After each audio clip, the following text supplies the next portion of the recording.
Teman-teman sekalian, salam jumpa di Kasih Insani Channel. Semoga kita berjumpa dalam keadaan damai, bahagia, dan sehat selalu.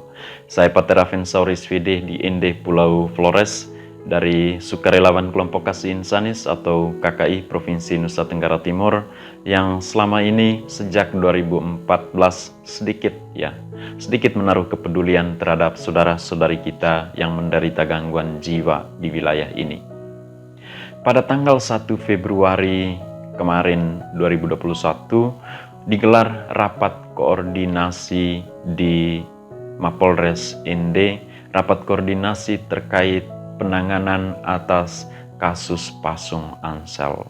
Sebagaimana saya utarakan pada 2 video sebelumnya bahwa Ansel mesti ada penanganan khusus karena pemasungannya itu sangat mengerikan. Pemasungannya itu sangat kasat mata, langsung tampak itu adalah bentuk penyiksaan. Itu adalah kriminalitas, itu adalah kejahatan. Pada tanggal 31 Januari 2021, Kapolres Ende menemui kita dan berdiskusi. Kita sampaikan 2 hal, yakni evakuasi paksa, kedua pasung aman. Dan hal ini juga kita sudah utarakan pada tanggal 26 Januari malam saat diskusi dengan pihak Pemda, Asisten 1, Camat Ende Timur. Saya ditemani oleh relawan KKI. Kita utarakan 2 solusi itu, ya tentu menceritakan, menggambarkan tentang keadaan Ansel, keadaan warga di sana. Juga kita berikan sedikit 1-2 hal edukasi kesehatan jiwa untuk mereka, baik untuk Pemda sendiri maupun untuk Kapolres atau polisi saat pertemuan kemarin itu. Ya, titik angkat atau titik tolak yang diutarakan oleh Kapolres saat memimpin pertemuan itu adalah 2 solusi tersebut. Evakuasi paksa atau pasung aman, tapi pasung aman tetap ada catatannya atau keraguan dari pihak kita. Dalam rapat tersebut hadir selain Kapolres sendiri, ada kepala satuan di Polres Ende, juga ada anggota polisi lainnya, juga ada pihak Polsek Ende di Wolowona, ada asisten 1, ada perwakilan dari dinas sosial bukan kepala dinasnya, ada perwakilan dari kecamatan bukan camatnya, ada kepala desa Tiwutewa, ada perwakilan keluarga Ansel, ada juga pastor paroki Roworeke. Dalam sepanjang pertemuan itu yang berlangsung jam 2 sampai jam 5 sore, seingat saya, keputusan akhirnya adalah terhadap Ansel dibuat pasung aman. Pasung aman itu seperti apa?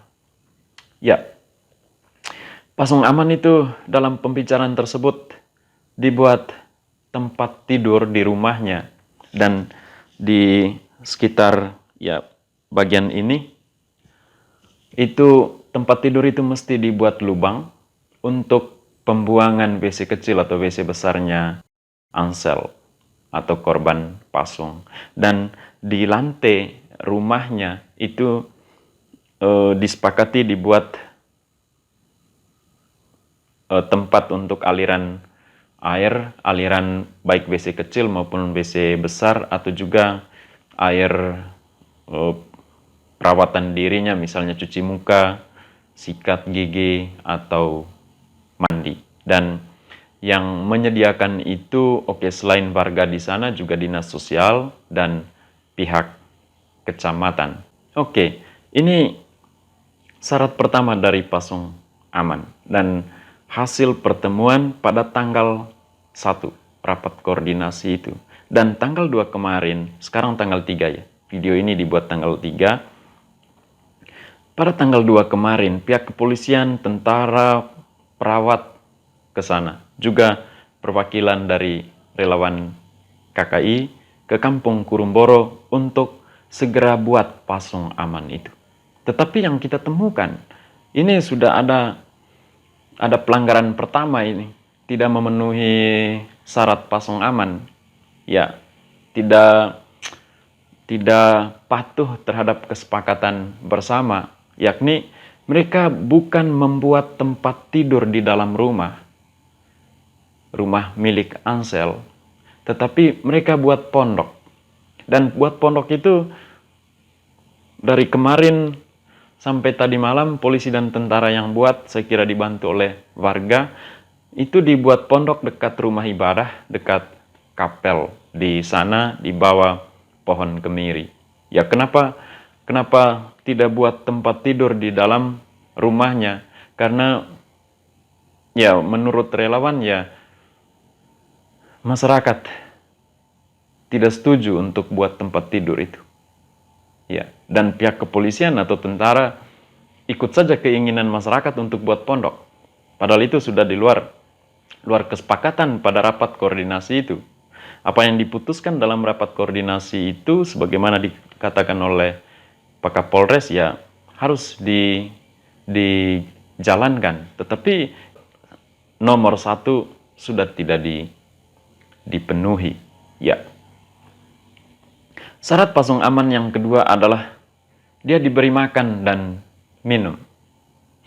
Bayangkan teman-teman, sejak Ansel dipasung tanggal 21 malam, 21 Januari, saya kira hingga kemarin dengan kondisi yang mengenaskan. Saya tampilkan fotonya di sini, foto yang diambil kemarin tanggal 2 Februari, diambil oleh sukarelawan KKI maksud saya. Dia tidak makan dan tidak minum. Bayangkan, kondisinya seperti ini. Mengenaskan. Ya, sangat memprihatinkan. Padahal menurut asisten 1, pada pertemuan mereka tanggal 29 saya kira, dengan warga di sana, bahwa warga bisa bertanggung jawab untuk kasih makan dan kasih minum. Tapi dengan kondisinya seperti ini, apakah dia pernah makan dan pernah minum?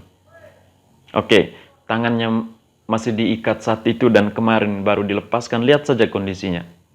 Kondisi tangannya. Sangat mengerikan. Ya, syarat pasung aman dia harus diberi makan dan diberi minum.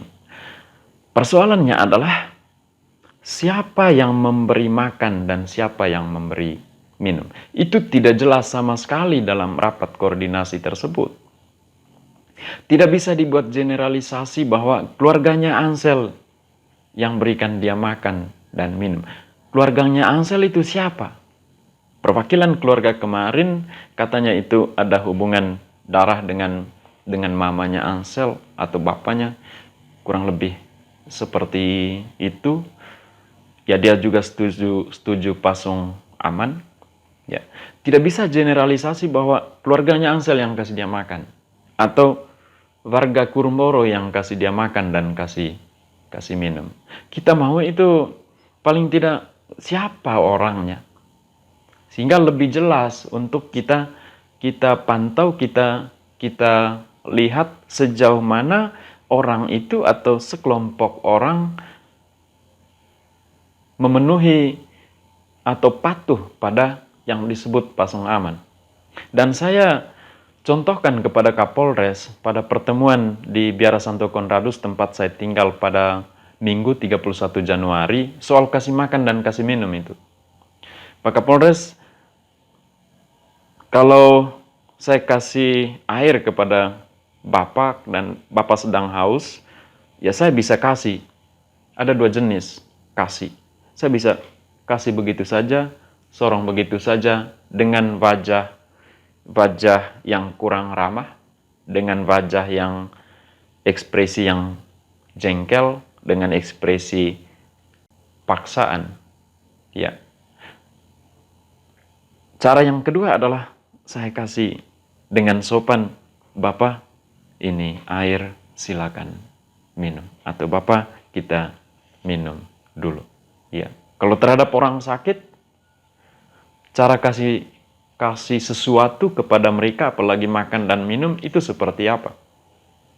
Ya, tidak serta-merta soal barang dikasih kepada dia. Ya, tetapi cara memberi itu juga itu hal yang sangat substansial. Dan kita cukup meragukan ini. Kalau ada warga di sana yang memberi dia makan dan minum dengan penuh kasih, maka menurut saya itu adalah sebuah perubahan yang luar biasa. Dalam kacamata agama, itu adalah sebuah pertobatan yang luar biasa.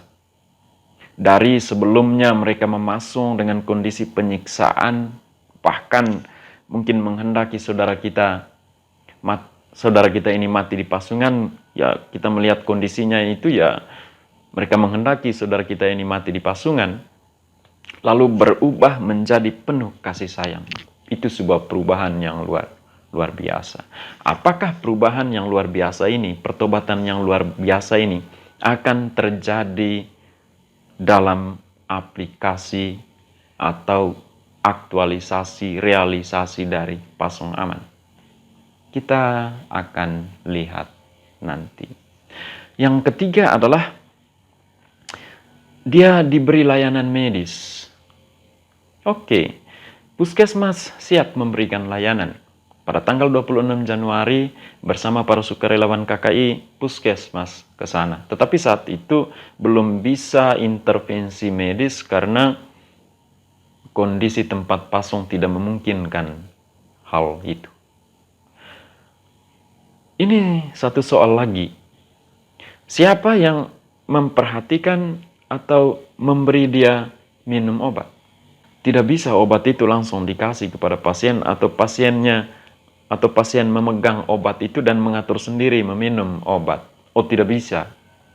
Mesti ada warga, ada keluarga yang amankan obat itu, dan saat Ansel minum seturut dosisnya, seturut jadwal minumnya baru diberikan kepada dia. Entah setelah makan atau sebelum makan. Dan ya boleh jadi obatnya sudah bukan lagi obat psikosis, antipsikosis atau terkait gangguan jiwanya, ya ada obat luka, ada vitamin, ada penambahan energi karena kondisinya seperti ini, ya dalam gambar ini. Ya. Siapa orangnya yang memperhatikan layanan medis terhadap dia? Tidak mungkin setiap hari perawat harus ke sana, tapi warga di situ yang memperhatikan, memberikan obat. Kita akan coba lihat ini sejauh mana hal ini patuh. Ya. Hal yang ketiga adalah soal kebersihan tempat pasung. Pada tanggal 26 Januari ketika sukarelawan pergi ke sana, saya sudah jelaskan pada video pertama dan video kedua, warga tidak beri air untuk sukarelawan membersihkan tempat pasungnya. WC kecil, WC besar, itu menyatu di tempat pasungannya Ansel, menggenang di tempat pasungannya. Ingin membersihkan tempat pasungannya, tetapi yaitu warga tidak berikan air. Bayangkan, ya kita coba bayang-bayang lah, ya. Dalam Pasung Aman, salah satu syaratnya adalah menyediakan air untuk perawatan diri korban pasung atau pasien. Dia mau sikat gigi misalnya, dia mau lap badan misalnya, atau cuci muka, butuh air. Apakah warga akan kasih air? Ya. Apakah warga akan bisa mendekat ke dia? Ini juga sebuah pertobatan yang luar biasa jika terjadi, jika warga itu memenuhi syarat ini. Perubahan yang luar biasa. Dari tidak kasih air kepada sukarelawan untuk membersihkan tempat pasungnya, ke warga sendiri yang mengangkat air dan membersihkan tempat pasungnya. Atau memberi dia air untuk cuci muka atau lap badan atau sikat gigi. Atau cuci pakaian misalnya. Hal lainnya adalah soal layanan sosial. Dalam pertemuan itu keluarganya Ansel sempat katakan, Jangan ada orang yang pergi kunjung Ansel, itu pasti akan berhadapan dengan warga di sana. Saya langsung terperanjat, loh, dia orang sakit, ya mesti dikunjungi. Ya masa dilarang? Ya dalam kesepakatan kemarin ya oke, pergi untuk berkunjung, oke, tetapi melalui kepala desa atau melaporkan kepada kepala desa. Saya bilang kalau kepala desanya tidak ada staf di sana, Pak Ter. Ya kalau stafnya tidak ada, itu yang tidak dilanjutkan, ya kita tertawa. Tapi kan ini serius, ya. Dan sampai kita pergi kunjung ke sana, lalu orang tidak ada, ya. Kepala desa tidak ada atau staf tidak ada. Itu juga berarti ya kalau pergi kunjung hari Minggu, kepala desa tidak ada, staf di kantor tidak ada, ya kita mau izin di siapa? Atau hari libur. Mungkin ini juga diperjelas ya, supaya kita juga pergi ke sana dengan ringan, tanpa pikir ini dan itu sebagai penghambat atau penghalang. Oke. Kurang lebih beberapa hal ya yang belum disentuh sama sekali, sekalipun kita mengutarakan berkali-kali soal keadaan gangguan jiwa, tahap-tahap, fase-fase gangguan jiwa, dan ketika seseorang sudah konsumsi obat, dia akan ada perubahan seperti apa. Ya, kemarin kurang disentuh sama sekali soal ketika Ansel dikasih obat dengan bagus, rutin, dan dia pulih. Dan menurut dokter ini sudah bisa bebas pasung, Ansel sudah pulih dan akan lebih tersiksa ketika dalam keadaan pulih dia tetap dipasung. Apakah dia dibebaskan? Apakah pada saat-saat begini saja dia dipasung dengan aman, memenuhi syarat-syarat tadi? Ataukah ketika pulih dibongkar? Kalau kakinya biasanya pada saat kita bongkar pasung, kakinya kaku. Mesti dirawat dulu, mesti dipijat, diurut. Ya, Ansel betisnya, 2 betis pada kakinya itu sudah tidak ada. Kenapa? Itu bekas pasung pertama pada tahun 2013 sampai 2014, kurang lebih 7 atau 8 atau 9 bulan, sekitar itu. Lalu sekarang pasung lagi, pertanyaannya apakah kalau dia pulih dalam kondisi pasung seperti itu bisa dibebaskan atau tidak?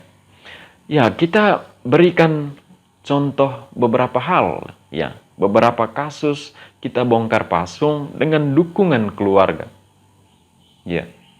Keluarga mendukung kesehatannya.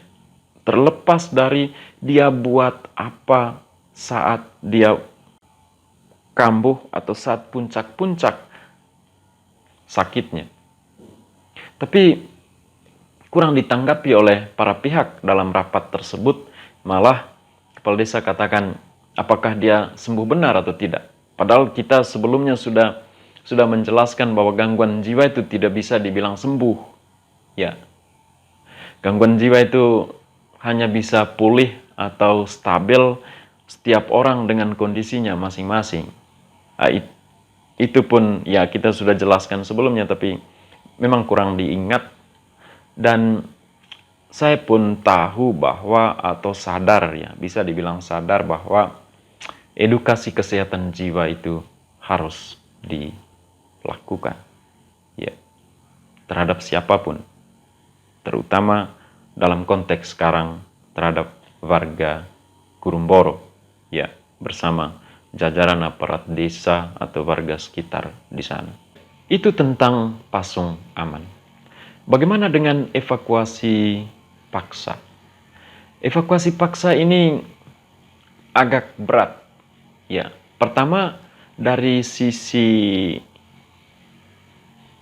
pemerintah desa atau kepala desa sendiri dengan perwakilan keluarganya Ansel, mereka 100% tidak setuju. Ketakutan mereka adalah ketika pulih, Ansel akan kembali ke kampung dan melakukan sesuatu yang mengganggu kenyamanan mereka di sana. Ya, tentang ini akan saya jelaskan dalam video berikutnya soal kenapa Ansel dipasung. Itu sangat terkait, ya. Kepala desa juga singgung soal dalam keadaan pemasungan sangat mengerikan saja, Ansel bisa berdiri dan warga di sana takut jangan sampai dia terlepas dan lain-lain. Ya, apalagi kalau evakuasi paksa dilepaskan dari pasungan. Untuk pasung aman saja, kepala desa rasa berat.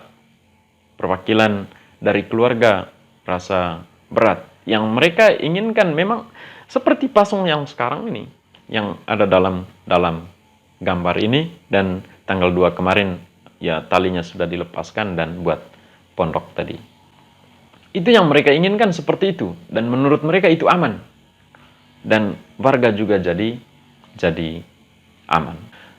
Hal yang kedua adalah pemerintah daerah Kabupaten Ende, khususnya Dinas Sosial, dan juga tentu ya ada persetujuan juga kesamaan pendapat dengan asisten 1 bahwa mereka tidak bisa menjamin Ansel tidak akan kembali ke kampung. Mereka juga tidak bisa menjawab pertanyaan Kapolres soal kemungkinan dia bisa diamankan di mana di luar Ende. Mereka tidak bisa menjawab. Mungkin Kepala Dinas Sosial bisa menjawab, tapi kan beliau tidak ada. Lalu untuk kita, sebenarnya evakuasi paksa itu bisa dilakukan. Pertama dengan kondisinya yang seperti ini.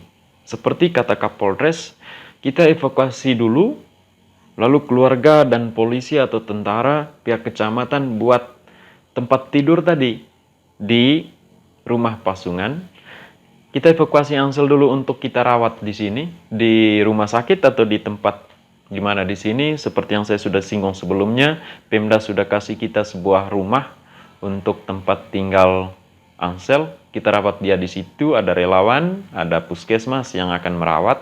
Lalu kalau tempat tidur itu sudah dibuat, ya baru Ansel akan kembali ke sana, atau ketika dia agak kuat baru bisa kembali ke sana. Ya, tapi kan itu tidak bisa juga. Dan buat tempat tidur itu juga itu sekarang tidak terjadi. Tidak sesuai dengan kesepakatan bersama. Sehingga saya dengar juga teman relawan katakan yang ikut kemarin, ada yang berkomentar, terutama petugas yang membangun pondok itu, katakan kita hanya memindahkan tempat Ansel meninggal. Nah, ini yang kita awasi supaya tidak boleh terjadi. Dan kita akan terus awasi sejauh mana amannya pemasungan untuk Ansel. Ya. Oke, jadi pasung aman bukan evakuasi paksa.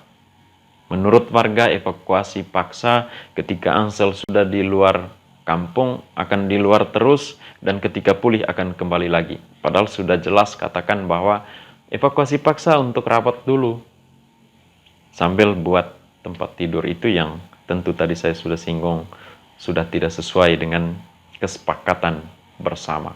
Teman-teman sekalian, hal kedua yang kita putuskan bersama adalah terhadap warga akan dibuat trauma healing. Yang bertanggung jawab terhadap trauma healing ini adalah ya Dinas Sosial dan Dinas Kesehatan, juga pihak agama yakni gereja. Mayoritas ya 100% warga kampung Kurumboro adalah umat gereja Katolik, termasuk Ansel penganut agama Katolik. Bentuk dari trauma healing ini akan dipikirkan oleh Dinas Sosial. Ya, betapa perlunya trauma healing ini. Trauma healing, oke, mungkin diawali dengan beberapa hal, misalnya edukasi kesehatan jiwa untuk bongkar stigma atau pandangan yang keliru. Ya, akan berlanjut pada membongkar luka-luka pada kedalaman perasaan warga di sana, supaya Warga itu seperti Ansel ditangani, diberi obat, diberi layanan sosial, dan lain-lain, layanan ekonomi. Warga juga diberi layanan kesehatan. Dan saat itu saya singgung pada rapat koordinasi itu bahwa ya, luka di kedalaman perasaan seseorang atau disebut trauma itu adalah masalah kejiwaan. Pada kasus-kasus tertentu bisa berlanjut pada gangguan jiwa. Dan ada banyak sekali jenis-jenis gangguan jiwa. Kalau kita mengerucutkan gangguan jiwa hanya pada satu jenis, yakni kasus pada Ansel, memang susah. Maka perlu sebuah pencerahan yang baik untuk warga di sana, tapi juga untuk pihak-pihak yang ada keterkaitan kepentingan dengan warga di sana. Misalnya dari pihak agama, ada ketua stasi, ya ini struktur dalam gereja lokal, gereja Kuskupan Agung Ende atau gereja lokal, gereja Katolik, ada pastor paroki, ya ada mereka di komisi-komisi keuskupan, mungkin bagian kesehatan, bagian karitas, atau bagian-bagian lain, supaya hal itu dilakukan bukan hanya dalam kaitan dengan kasus Ansel, tetapi juga dalam kaitan dengan kasus-kasus lain di wilayah Kabupaten Ende atau konteks gereja di wilayah Kuskupan Agung Ende yang mencakup 3 kabupaten. Karena pada dasarnya ada cukup satu di dalam anggota keluarga kita yang menderita gangguan jiwa, maka semua anggota di dalam rumah itu pasti ikut menderita. Dan yang tidak bisa tahan ya pasti lari dari rumah atau adakan pemasungan atau selalu ada nada tinggi di dalam rumah. Kocar-kacir, kacau, serbat tidak beres. Ya, dan bukan hanya di dalam rumah, anggota di dalam rumah yang menderita, tapi juga para tetangga, bahkan warga satu kampung ketika penderita itu melakukan sesuatu yang tidak biasa, yang destruktif, yang ya dia agresif terhadap orang-orang di luar rumah atau di lingkungannya, ya warga juga ikut menderita. Apalagi kalau layanan sangat terbatas, belum ada akses layanan. Teman-teman sekalian, kurang lebih 2 hal itulah yang kita putuskan kemarin. Pertama, sudah dijalankan soal pasung aman, tapi itu tadi ada ketidakpatuhan. Apakah hal kedua akan dijalankan dan kapan? Kita tidak tahu. Terima kasih teman-teman sekalian. Kita berdoalah untuk perjuangan ini, untuk Ansel, untuk warga di sana, warga Kurumboro, untuk pihak-pihak yang berkepentingan. Oleh karena peran fungsional mereka harus bergerak untuk tangani kasus ini.